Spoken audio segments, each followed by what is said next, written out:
trata sobre dimensionamento de vigas. Então a primeira coisa que é importante a gente relembrar é como a gente trabalha com a tensão admissível, né? Então esse vai ser um dado do material, né? Então é importante a gente saber determinar, e esse foi um assunto abordado em um outro vídeo, né? E então, quando se fala em dimensionamento, é importante que seja lembrado a forma de obter a tensão admissível, né, para o projeto, né, para aquele material em questão. E isso a gente vai poder executar através de uma norma ou através de uma forma clássica, conforme já foi apresentado. Né? Então, vocês podem verificar lá na questão do vídeo de tração e compressão, né, para que vocês possam reavivar isso na memória. Eu coloquei aqui algumas fórmulas, né? A fórmula aqui é para material dúctil. Então, que a gente utiliza aqui a tensão de escoamento e um fator de segurança, né? Para obter aqui a tensão admissível. Ou então, se o material for frágil, então a gente vai utilizar a tensão de ruptura, né? Ou o fator de segurança, né? Para obter a tensão admissível para aquele projeto, né, e para aquele material. Então, quando a gente trata de flexão, a gente consegue visualizar, por exemplo, né, uma situação que seria uma viga engastada. Essa situação que a gente está vendo aqui, né, então a gente tem aqui, né, por exemplo, uma parede, né, certo? Então eu tenho uma parede e uma viga que está aqui em balanço, né, engastada na parede. Então, se eu aplicar uma força aqui na extremidade, né, ela vai tender a fazer exatamente esse movimento aqui, né, esse deslocamento aqui, ter esse perfil deformado, né? Então, essa é a cara da flexão, né, quando a gente tem esse tipo de comportamento. Então, se a gente for visualizar o que ocorre na questão de tensão, né, uma vez que eu aplico um carregamento aqui na extremidade, né, se eu aplico o carregamento aqui na extremidade, né, e aqui está completamente travado, a tendência é que a parte de cima tenda a aumentar o tamanho, né? Então ela vai tender a ser tracionada, né, e a parte de baixo ela vai tender a ser comprimida. Ela vai tentar diminuir o tamanho, certo? Então é exatamente o que a gente consegue visualizar nesse gráfico aqui, essa região de cima em vermelho sendo tracionada e essa região aqui violeta sendo comprimida, ok? Outro exemplo, né? Quando a gente tem aqui, por exemplo, uma viga biapoiada, tem aqui uma viga que tem dois apoios, o A e o C, e tem um carregamento sendo aplicado aqui, uma força na parte central, no ponto B. Aqui a gente consegue visualizar o quê? Que a parte de cima está sendo comprimida e a parte de baixo está sendo tracionada. E a gente vai ter exatamente, como em qualquer viga, uma linha aqui que a gente chama de linha neutra, né? Ou uma superfície neutra, uma região onde a tensão será nula. Tá? Então, visualizando aqui o que seria, né, uma forma de tensão, quando eu aplico esse tipo de carregamento, né, então eu vou tender aqui a ter uma situação que aqui em cima vai tender a ser comprimido, né, então a diminuir aqui o tamanho, né, da viga. E a parte de baixo vai tender a estirar, então aumentar, ser tracionado. Então, quando a gente tinha barras, ou a gente tinha tração ou a gente tinha compressão. Aqui a gente vai ter as duas coisas, porém, de um lado vai ser tração, do outro lado será compressão, certo? Então a gente vai ter os dois fenômenos, só que um em cada lado da viga, né? Ou do elemento que tu está estudando. Então, a gente pode ter a situação de ter uma flexão pura, né? por definição, né, uma viga está submetida à flexão pura quando nas diferentes seções transversais existe a atuação de um esforço interno de momento fletor sem força cortante atuante. Então aqui a gente pode ver que, né, aqui tem essa viga que tem esses dois carregamentos P, né, certo? E que está apoiada em A e apoiada em B. Determinando aqui quais são os esforços internos, né, como a gente já aprendeu anteriormente, a gente vai ver que vai ter uma seção que a gente vai ter aqui um esforço cortante, depois nessa região aqui a gente não vai ter nenhum esforço cortante, e após vai ter mais uma região que vai ter algum esforço cortante. Já no gráfico de momento, a gente vai ter um momento crescente nessa primeira região, depois a gente mantém um nível aqui do momento, depois vai ter uma redução do momento. Onde a gente vai ter flexão pura? É exatamente nessa região onde a gente não tem, né, cortante. Então, nessa seção aqui, que eu estou colocando em vermelho, né, a gente pode ver que a gente tem um momento, né, existe um momento, porém não existe, né, nenhum esforço cortante. Daí a gente diz que a viga está submetida à flexão pura nessa região. Já nessa outra região, a gente vai ter a condição de flexão simples, né? Porque na flexão simples, né, seria a forma mais comum de flexão. É quando a seção transversal estudada, né, tem atuação de esforços internos de momento fletor e de força cortante, o que acarreta em tensões normais e tangenciais. Então, se a gente estudar essa regiãozinha, né, até a força P, a gente vai ter o carregamento do esforço cortante, mas também haverá momento. Então a gente vai ter os dois tipos de esforço. E então a gente chama isso de flexão simples. Ok? Tá, tudo isso, né? Mas como é que eu faço para dimensionar? Né? Então, umas coisas importantes é você saber como determinar a tensão, né, devido à flexão. Então, a tensão devido à flexão é uma tensão normal, né?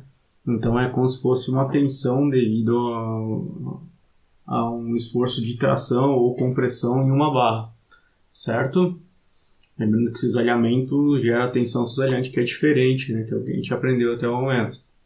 Então, se a gente supor aqui uma viga, né, que está sendo flexionada dessa forma, a gente já visualizou aqui na parte superior aqui, a gente vai ter uma tensão de compressão ou vai ter uma região sendo comprimida, certo? E na parte de baixo a gente vai ter a região aqui sendo tracionada, ok? Dessa forma, né, sabendo que aqui é a linha neutra, a gente vai ter exatamente esse comportamento aqui das tensões, né? Então a tensão de compressão na parte superior, uma tensão, né, de tração na parte inferior e aqui aquele ponto que a gente falou que vai ter o ponto de inflexão, que seria o ponto que vai estar nulo, né, na seção transversal. Então a gente chega à conclusão, né, que na parte inferior, né, está sendo tracionada, né, então a gente vai ter uma tensão de tração e na parte superior ela está sendo comprimida, né, portanto a gente vai ter uma tensão de compressão, né? E as tensões máximas, como a gente pode ver aqui nesse gráfico, a tensão máxima vai ser obtida exatamente na superfície, ó. Exatamente aqui. Toda a parte da tensão interna aqui sempre será inferior à tensão que está ocorrendo na superfície.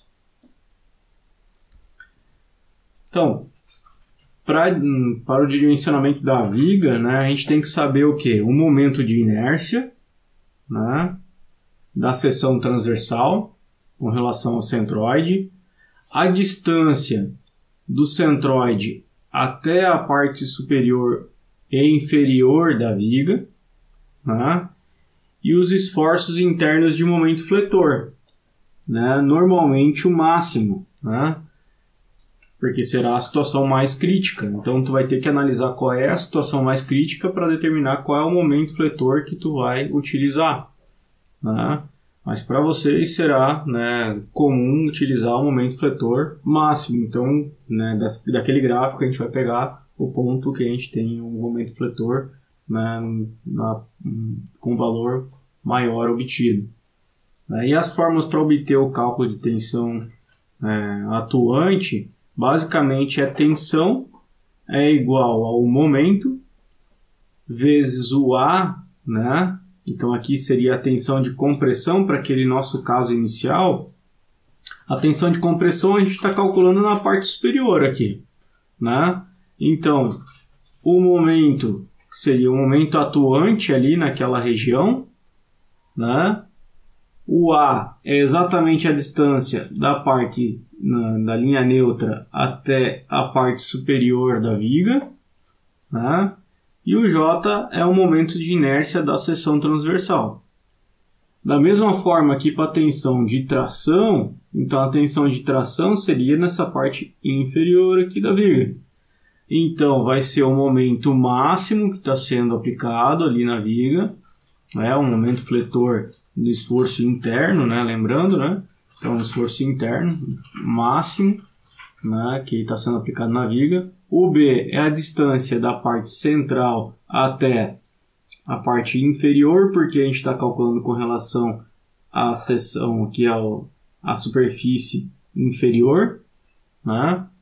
Dividido pelo momento de inércia da seção transversal, que é essa aqui. Nesse caso é uma seção complexa, mas pode ser e naturalmente será uma seção transversal, né, que a gente conhece ali e consegue determinar o momento de inércia, né? Ali é apenas um exemplo genérico. Bom, nada mais fácil do que para compreender do que um exemplo, né, para facilitar a compreensão. Então, o exemplo 1 aqui que é dado no livro, pede para dimensionar a viga de madeira que deverá suportar o carregamento representado na figura. Então, o carregamento que está sendo mostrado aqui é 1000 newtons na extremidade, 1500 newtons na parte central e 1000 newtons na outra extremidade, e tendo esses dois apoios em A e em B. A gente sabe que a tensão aqui já é a tensão admissível, a gente pode ver que tem a barra aqui, é 10 megapascal, vamos ficar bem atento aqui para a unidade, né? Tem um mega aqui que é 10 na sexta, e o H deve ser considerado como 3 vezes B. O que é o H e o B? O H é a altura da viga e o B é a largura da viga. Então, basicamente, a altura tem que ser 3 vezes a largura. Ele está dando essa relação, né, para que a gente possa obter aí qual é o tamanho, né, qual é a seção transversal da viga a ser utilizada. Dessa forma, né, a primeira coisa que vocês deveriam fazer é determinar, né, quais são os esforços internos dessa viga. Então a gente vai determinar quais são os esforços cortantes, né, e ele vai ter essa distribuição. Então a força cortante ao longo da viga tem essa distribuição. E a gente tem também o momento fletor aqui ao longo da viga, sabendo que tem essa distribuição, né? Tendo determinado isso aqui, a gente pode já, né, começar a pensar nos cálculos de tensão.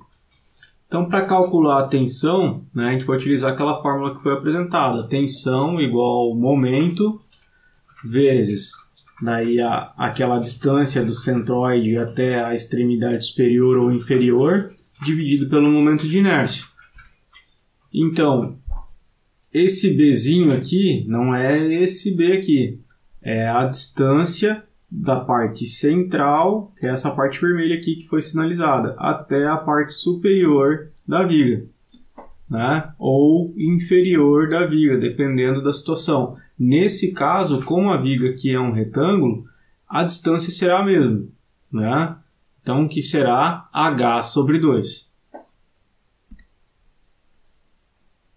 O momento, lembra que eu falei que você tem que utilizar o momento máximo. Qual é o momento máximo? O pico está exatamente nesses dois pontos aqui que estão circulados em vermelho, que é quanto? 1000 Nm, né?